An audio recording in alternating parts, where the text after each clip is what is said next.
একটি ছোট্ট গ্রামে রাজার মতো এক ছেলে বাস করত। তার নাম ছিল রাজু। রাজু ছিল খুবই মনোযোগী এবং সাহসী।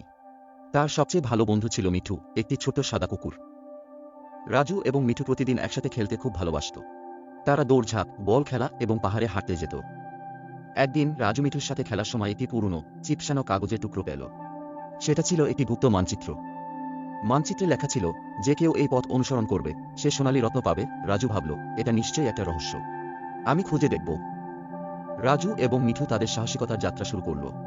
তারা অরণ্যের ভিতর দিয়ে হাঁটতে শুরু করল, যেখানে অজস্র গাছ এবং রংবেরঙের ফুল ছিল। হঠাৎ তারা একটি গুহার সামনে পৌঁছাল।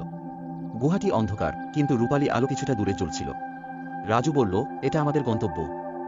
গুহার মধ্যে ঢুকে তারা একটি সোনালী বক্স দেখল। রাজু বক্স খুলে ভিতরে দেখল অনেক সোনালী রত্ন, হীরা এবং রূপালী মুদ্রা। রাজু এবং মিঠু সোনালী রত্ন নিয়ে গ্রামে ফিরল। সবাই অবাক হয়ে তাদের দিকে তাকাল। রাজু, মিঠু এবং গ্রামের মানুষ একসাথে রত্নগুলি গ্রামের উন্নতির জন্য ব্যবহার করার সিদ্ধান্ত নিল। রাজু বুঝল, আসল রত্ন হল বন্ধুত্ব ও একসাথে কাজ করা। রাজু এবং মিঠু জানত, তারা একসাথে যে কোনো কঠিন কাজ করতে পারবে। তাদের বন্ধুত্ব কখনো শেষ হবে না। এভাবেই রাজু ও মিঠুর সোনালী অভিযান শেষ হল। তারা জানে, পৃথিবীতে সবচেয়ে মূল্যবান জিনিস হল সৎ বন্ধুত্ব।